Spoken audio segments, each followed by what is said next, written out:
Wouldn't you know you're going to get burnout from your tarot reading business before you get burnout from your tarot reading business? I would think that if you were any good at tarot reading, you would be able to get around some of the challenges of tarot reading. Money make the world go round. I'm trying to get it all right now. Everybody worry about the crown being. Look, homie, I'm the man right now. Talking to a PI kind of time we on. Don't roll like the kind of Well, welcome to episode 7 of Wes Reacts. My name's Wes, and my day job is to help as many people as I can scale and build a business. Since the age of 19, I've personally built and sold 9 companies. Today, my companies span professional service, telecommunications, disability sector, and of course, real estate. My favorite thing in the world to do is make money in business and use that money to buy property. So this show is all about my team coming up with TikTok advice, and then without letting me see it ahead of time, show it to me and get my reaction. So far, we've had some advice that is excellent and some that is outright demonic. Let's see what today holds. Hey, what's going on? What's your name? Nah, loser. Right? Hey, how you doing, man? Andy Elliott. Hope you have the best day of your life. What's your name, sir? Cash. Cash? Nice to meet you, man. I love that name. Let me get some money. Hey, I'm gonna bust his ass up right out the gate. What am I gonna say? My name's Andy Elliott. I'm here to give you world-class customer service and serve your family in all the highest levels that are important to you and your family. I'm here. I got you. #1 store in the country, and we're gonna show you why. You here for sales or service? Can I walk you over to service here to see someone? Here for sales? Here for sales? My man, can I help you find somebody, or do I get the honor today? See the eyes? They light up. See the mouth? It smiles. Well, Andy, who we've featured on the show before, listen, I love America. I love Americans. I actually think that in a world where customer service has completely died, I think over the top is a really good strategy. As I'm saying this, there'd be a lot of Aussies listening to that going, that's not going to work in Australia. Here's my thought. It probably would. You can do an entire day's shopping at some of the greatest retail stores and not have any customer service all day. When you get somebody that's over the top, sure, you might have a few skeptics, but I think I would appreciate it now as a customer when somebody actually cares and goes over the top. Sure, I don't know about the swearing and the bad language. I'm not a huge fan of that, but I would say that somebody who puts in the discretionary effort of great over-the-top customer service in this day and age is probably going to win. The hard part for most business owners is you probably got to get over yourself a little bit and try what it looks like to completely over-service. And if you can do that, you'll probably build a great brand and double your conversion rate. Here's what I would do if I wanted to grow my tarot business. So you have a tarot reading business at the moment and you may be fully booked, which is amazing, but you also may be becoming burnt out. So the first thing I would do first... Wouldn't you know you're going to get burnout from your tarot reading business before you get burnout from your tarot reading business? I would think that if you were any good at tarot reading, you would be able to get around some of the challenges of tarot reading. ...is at any step is review my pricing. Especially if I've got any kind of leaky resentment, frustration, energy when it comes to seeing my schedule fill up with more bookings, definitely time to review your prices. Then I want to look at scaling the business.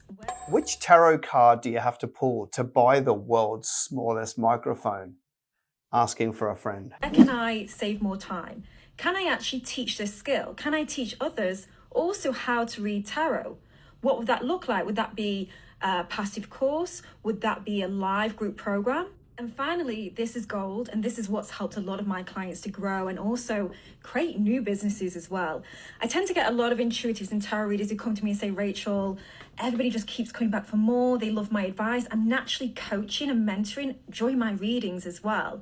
So if you are a tarot specialist in relationships, or you just tend to be great at spiritual awakening or manifestation or whatever it may be, this also may be a big clue from the universe that you should also be coaching or mentoring in this space, whether that's one-to-one, group, or again, passive courses. There's so much gold here and you probably don't even see it. You know, this beautiful girl is out praying to the universe, but it kind of reminds me of when Elijah, 1 Kings 18, they're going up against whose God is actually going to do the work. And Elijah just mocks their God and says, oh, maybe he can't hear you because he's out relieving himself.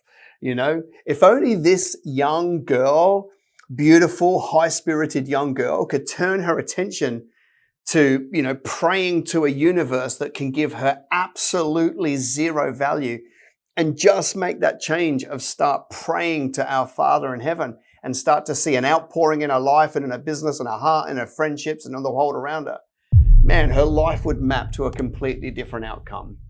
So for me, rather than mock her any more than the microphone, I think I'll just pray for her.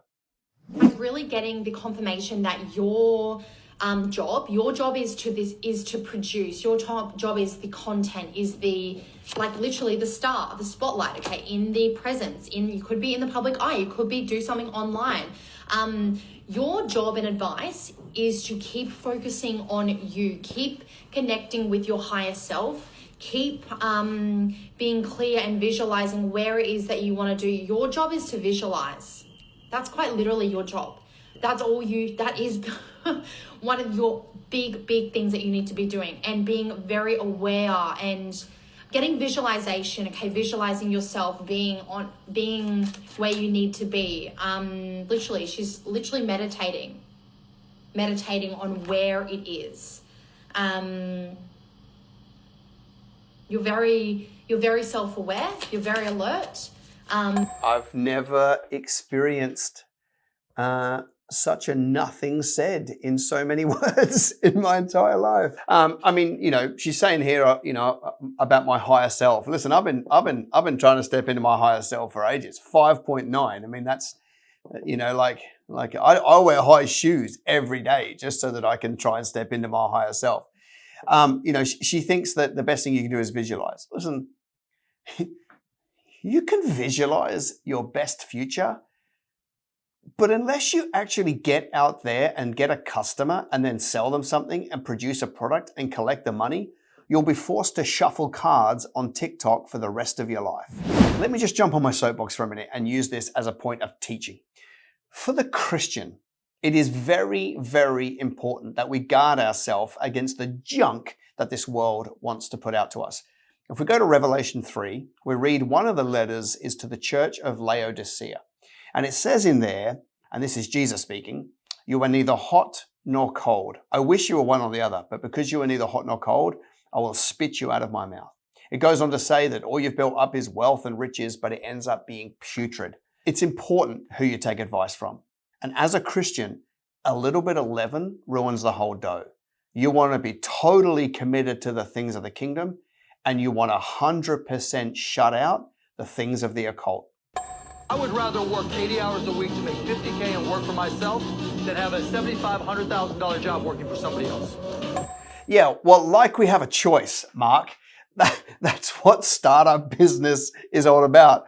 You don't want to get to the point where you're like, I don't want to work in a job. I want to start a business and work for myself and get some sort of lifestyle. That's not going to happen.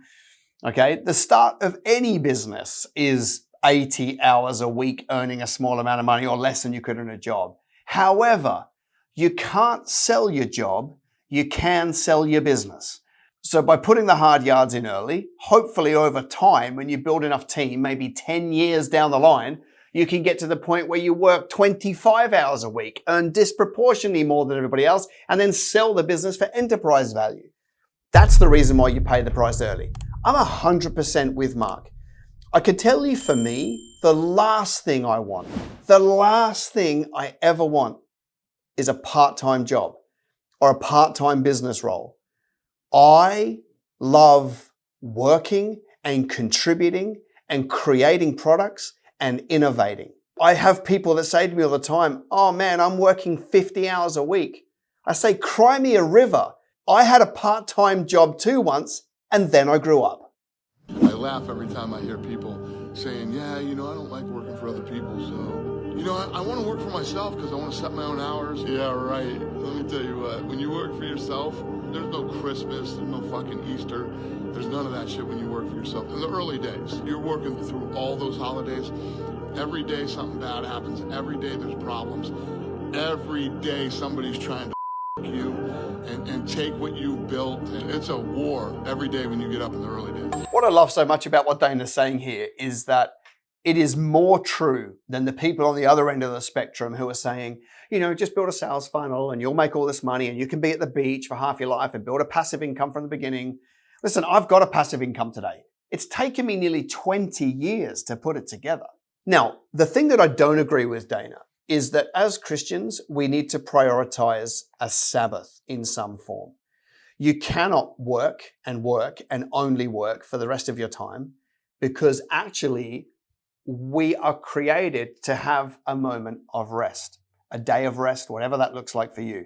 Now, of course, we live in a New Testament. It doesn't have to be a Sunday. It doesn't have to be a Saturday. It could be 2 half days. It could be however you put it together, but you're going to have a time of rest. So he's saying you work through all those holidays.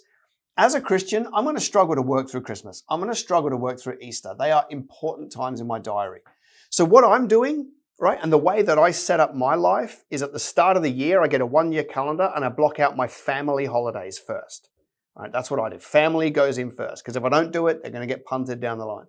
And then outside of family, I start putting all my travel and my meetings in, and then I fill in around it, right? So I agree with the tone of Dana saying that it's going to take way more than you think. And if you want to have a lifestyle business, by the way, you're going to be a statistic of one that fails. It's going to take that intensity, but you are going to have to fight for your own mental health, for your own downtime, for time with family and health and things like that, and time to spend with the Lord. If you don't, you'll never have a firm enough foundation to build anything great. They say like 50% of businesses fail. And I think what happens for a lot of first-time business owners, they're coming out of a job. So they're coming out of an employee mindset. And I know this one guy, for example, in Phoenix, Arizona, and he decided he was going to start his own business. And he had been an employee all his life. So what's the first thing he does? He goes and rents a nice office space. Then he buys all the nice furniture. Then he gets a secretary. He hasn't made not $1, and he spends all this because he thinks that's what an entrepreneur looks like. First is go make the money first, then go rent your office. If you even need an office, start out of your home. We all started, all the entrepreneurs, successful entrepreneurs I know, all started out of their home. But a lot of people I see, they quit their job, they start their part-time business, and because they're struggling for money, they make bad decisions because they're just trying to find how to put money in their pocket to keep their business alive. Yeah, I think what this speaks to is people actually need to decide what they're graced and anointed for. In the modern day world, business is up on a pedestal, right? Now that's cool. If you want to run a single operator business and you want to work from home and those kind of things, that's cool. It's really not a business. If that's your goal, is to just be like a contractor, laptop lifestyle, do a little bit of work and not build a team around you, it's not a business, it's just a different format for a job. And that's fine if that's where people are at. But if you actually want to build a business, then you're going to have to get to the point where you might be the single person for a while, but you're going to want to blow out past that. And your business skills are not tested when you're an individual. Your business skills are tested when you're adding team and offices and product launches and new reach and marketing. That's when, your own leadership is going to get tested. In a world where business is on a pedestal, I actually think people should stop for a minute and work out, actually, what am I graced for? Because you are so much better off if you're graced to be an employee, to be an employee. If you're graced to be a business owner, be a business owner. And you kind of want to figure that out before you start. Now, maybe one of the ways to find out is to leave your job, start a business, see you can't do it, go back to your job. Great, you've figured out where you are. But I think about somewhere like Facebook, right? Zuckerberg is the founder and the owner. But person number 2, 3, like employee number 2, 3, 4, and 5 made way more money being employee of Facebook than they ever would have made if they ran their own business, right? So it's not like business is the only way to make more money. For a lot of people, you'll make more money adding more value in your job than you will if you go and take on a business. So if you're watching this and you're an employee and you're like, I like safety and security and things like that, stay as an employee, lean in, innovate, bring value to the business, and you'll get paid really, really well. But if you're a business owner, like go all in and make it work and don't quit. But I think it starts with, what are you graced, anointed, called, and equipped for? That's where we should start, not driven by what the market can give you. Well, that's a wrap to episode 7 of Wes Reacts. The whole process here is to put out some content that you can also learn a little bit of business from, and at the same time, have a little bit of fun. By the way, if you found yourself getting sucked into that tarot card stuff and you're a Christian, it's okay. Just a simple prayer of repentance and you'll be washed clean as snow. It's been great hanging out with you. I look forward to seeing you again for episode 8.